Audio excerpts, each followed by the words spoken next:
Homemade fertiliser অর্থাৎ বাড়িতে তৈরি খাবার।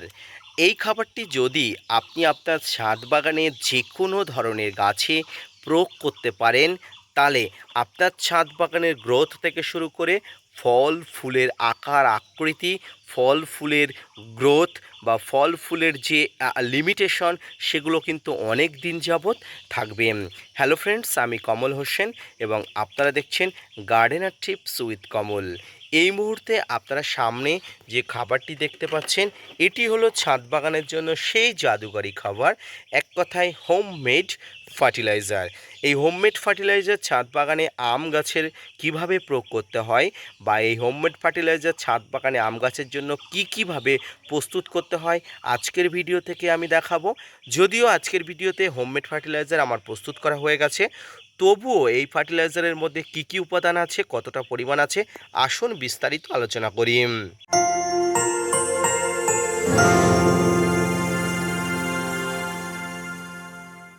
আমি এই ফার্টিলাইজারগুলোকে একটু বিস্তারিতভাবে আলোচনা করি, তবে এর মধ্যে বেশ কয়েকটি উপাদান বর্তমান। এর মধ্যে যে উপাদানগুলো আছে তার মধ্যে আছে শিংকুচি, এর মধ্যে যে উপাদানগুলো আছে তার মধ্যে আছে হাড় গুঁড়ো, এর মধ্যে আছে লিপ মোট কম্পোস্ট অর্থাৎ পাতা পচা সার, এর মধ্যে আছে ভার্মি কম্পোস্ট অর্থাৎ কেঁচো সার, এর মধ্যে আছে গোবর সার। এই সব উপাদানগুলো একত্রে মিশিয়ে দিয়ে ছাদ বাগানের যে কোনো গাছের জন্য প্রস্তুত করা হয়। তবে আম গাছের ক্ষেত্রে কিন্তু একটু ভিন্ন ধরনের খাবার প্রস্তুত করতে হয়, অর্থাৎ যে সমস্ত উপাদানগুলো এখানে মেশাতে হয় আম গাছের ক্ষেত্রে, তার মধ্যে বেশ কয়েকটি উপাদানগুলোকে এখানে মেশাতে দেবেন না বা আপনি করবেন না। কি উপাদান, সেই উপাদান বা সেই উপাদানগুলো কেন আমি ছাদ বাগানে আম গাছে দিতে পারবো না, চিন্তা হচ্ছে তো? কোনো চিন্তা নেই, আসুন বলে দিন। এই যে উপাদানগুলো দেখতে পাচ্ছেন, আমি আবার রিপিট করছি, এর মধ্যে আছে হাড় গুঁড়ো, এর মধ্যে আছে শিংকুচি, এর মধ্যে আছে লিপমোট কম্পোস্ট অর্থাৎ পাতা পচা সার, এর মধ্যে আছে ভার্মি কম্পোস্ট, এর মধ্যে আছে গোবর সার। তবে এর মধ্যে আরও যে জিনিসগুলো আছে সেগুলো হলো ফাঙ্গিসাইড আছে, এর মধ্যে আছে সিউইড এক্সট্রাক্ট, যেটা হচ্ছে সামুদ্রিক শৈবাল থেকে তৈরি একটি খাবার, সিউইড এক্সট্রাক্ট আছে, এর মধ্যে আছে বোরন নামক মাইক্রোনিউট্রিয়েন্ট দেওয়া আছে, পাশাপাশি এর মধ্যে যেটা দেওয়া আছে গাছের সবচেয়ে গুরুত্বপূর্ণ যেটি জিনিস পটাশ, সেই পটাশের সোর্স হিসাবে এসওপি অর্থাৎ সালফেট অফ পটাশ দেওয়া হয়েছে। দর্শক, এর মধ্যে যে তিনটি জিনিস আমি স্কিপ করেছি সেই তিনটি জিনিস হলো সর্ষের খোল, বাদাম খোল এবং নিম খোল। এই তিনটি জিনিস আমি স্কিপ করেছি, কেন করেছি আপনাদের মনে প্রশ্ন জাগছে। সর্ষের খোল, বাদাম খোল, নিম খোল তিনটি পদার্থ ছাদ বাগানে টবের মাটিতে দেওয়া যায় না, তবে অনেকে তর্ক বিতর্ক করেন, সেক্ষেত্রে তাদের একান্ত ব্যক্তিগত ব্যাপার। তবে আমি বলবো আমার কোনো ছাদ বাগানে আমি এই নিম খোল, সর্ষের খোল, বাদাম খোল দিই না।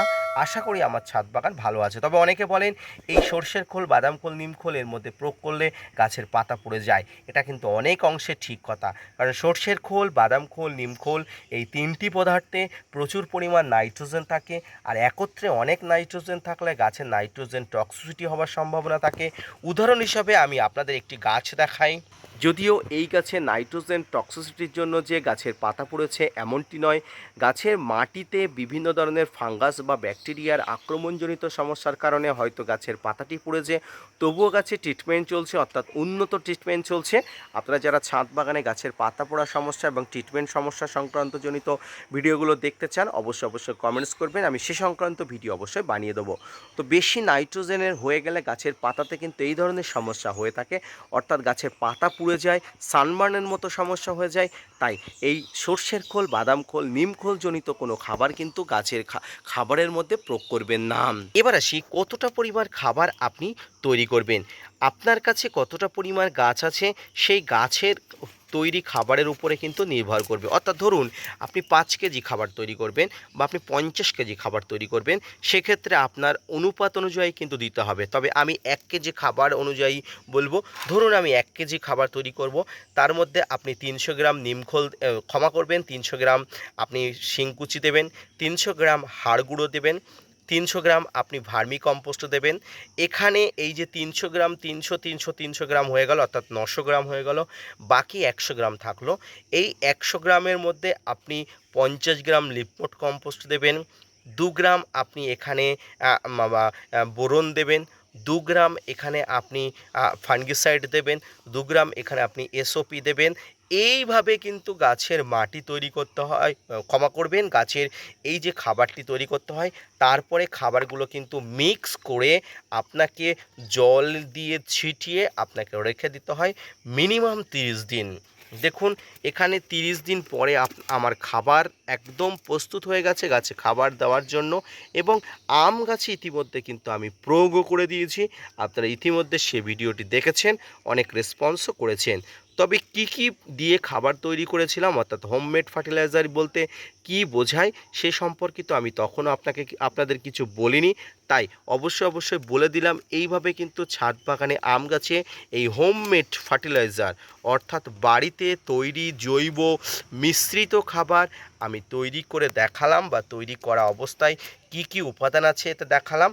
এই খাবারটি কিন্তু আপনি নির্দ্বিধায় নিঃসংকোচে নির্ভয়ে ছাদ বাগানের যে কোনো আম গাছে কিন্তু প্রয়োগ করতে পারেন, যদি না এর মধ্যে সর্ষের খোল, বাদাম খোল এবং নিম খোল না থেকে থাকে।